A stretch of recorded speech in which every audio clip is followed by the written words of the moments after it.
Hi Jonah, this is a quick recap on the things we did last night. Just thought it'd be useful for you to go over these again. I've already written them all out because I actually recorded this video and then realised I hadn't turned the microphone on. So this is my second attempt. First of all, we looked at changing the subject. So the first question was a equals pi r squared x plus y. And if you remember, we did, to do these, what we can do is just use BIDMAS backwards. So BIDMAS is normally the way order of operations that we do things, which you probably learned way back in year 7 or 8. And it's not perfect. The B really shouldn't really be there, as we'll see as we go along. But it's still the order of operations. So if you want to undo that and do the reverse, so change the subject to a formula, we just do BIDMAS backwards, which some of my students call SAMD. So in this case, we want to make r squared the subject.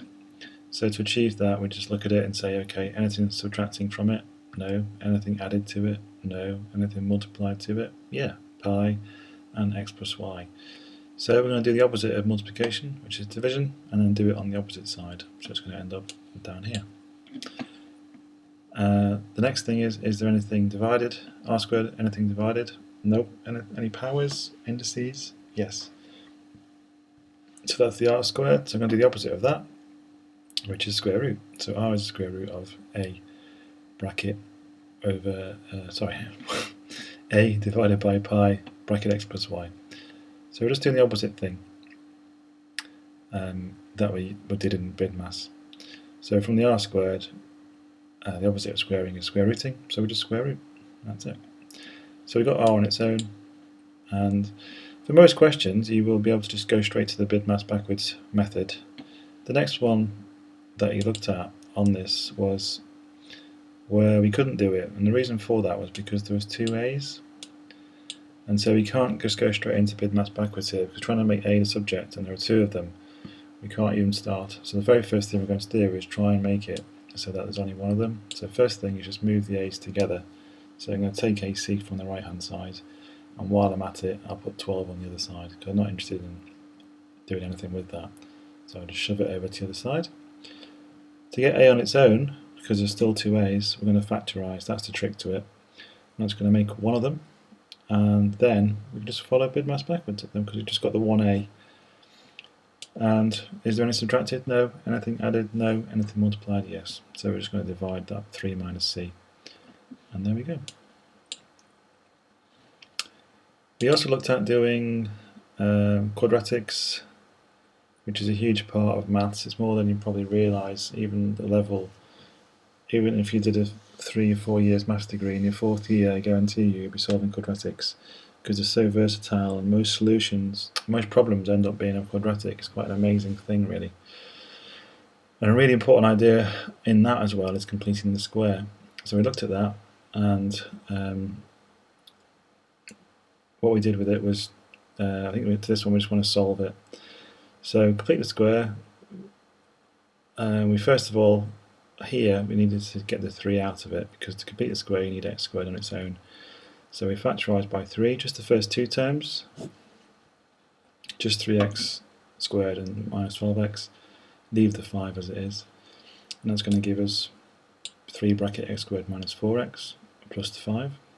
And now we're going to complete the square on what's inside the brackets, so that's going to be x minus 2 squared.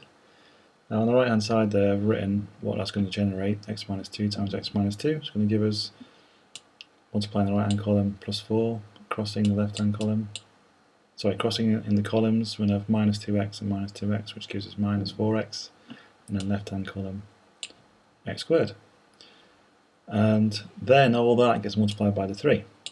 So 3 times all that is going to be 3x squared minus 12x plus 12. And the whole idea of this is that the first two terms will be the same every single time. And you can look at the first two terms we've got here, they're the same. Most of the time, not every time, but most of the time, the numbers will be different. And all you've got to do is just think, okay, how far do I have to go from 12 to get to 5? And it's minus 7. So we just hook on a minus 7 on the end. From there, we can instantly tell what the minimum value is, and that is 2 minus 7. The opposite of what's inside the bracket and what's and the correct value for what's outside the bracket.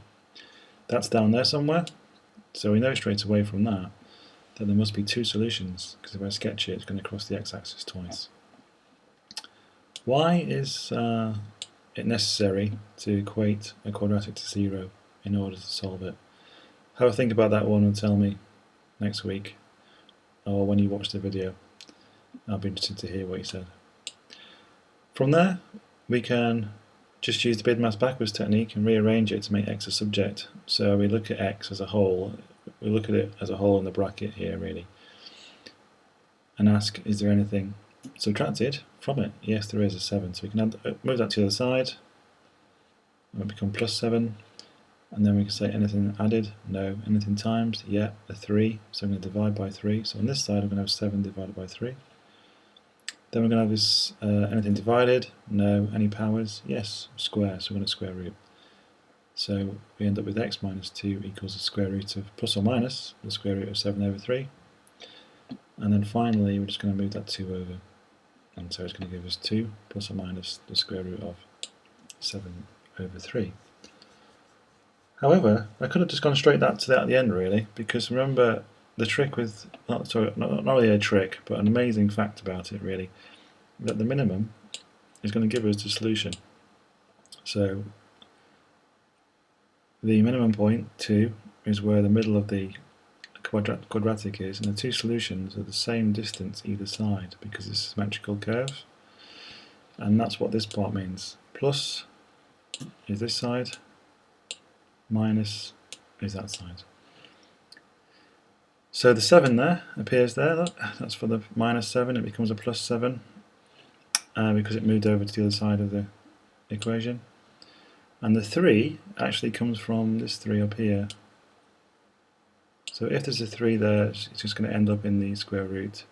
And next time I see you, I'll explain why that is, and what effect that's having, and why it needs to be there. If it wasn't 3x squared, if it was just x squared, and we had the minimum value was 2 and minus 7, the solutions would be 2 plus or minus the square root of 7. But because of the 3, it does something to the shape of the quadratic. You might know what it is, and it narrows the solutions. So I'll show that better to you when I see you next. Okay, so that's the solved quadratic.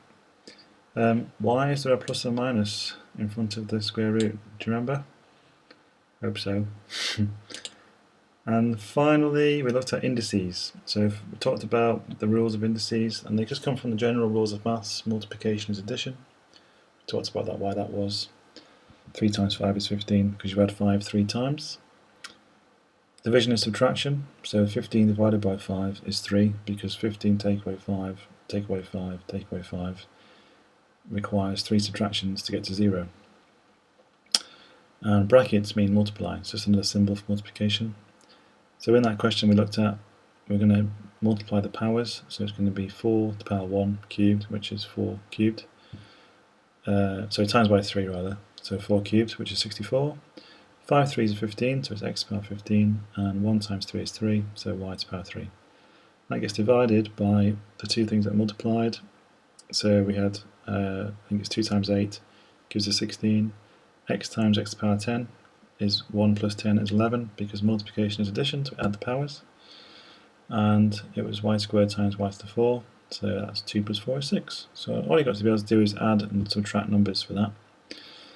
That's going to simplify, or divide, to 4, because 64 divided by 16 is 4. 15 minus 11 is 4. And then 3 take away 6 is minus 3. So we could write it as 4x to the 4, y to the power minus 3. Or, I didn't write it like this last night, but we could put it as 4x to the 4 divided by y cubed. And that's because the negative power is going to give us the reciprocal of that. So the reciprocal of y to minus 3 is 1 over y cubed. Either way is fine, it doesn't matter which way you present it. It's important to know the rules of indices, not just for a question like this, but because they're quite general rules and they're going to apply in all levels of maths.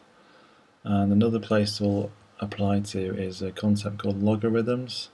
I'm not sure you've even heard of them yet, but there's something that they are the reverse of indices.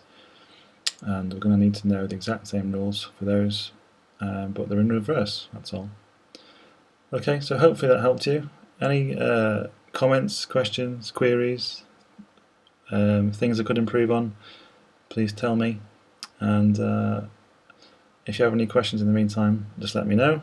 Remember to send me your answers on the work we talked about, your assessment, just so I can see how you got on with it. And I'll see you next week.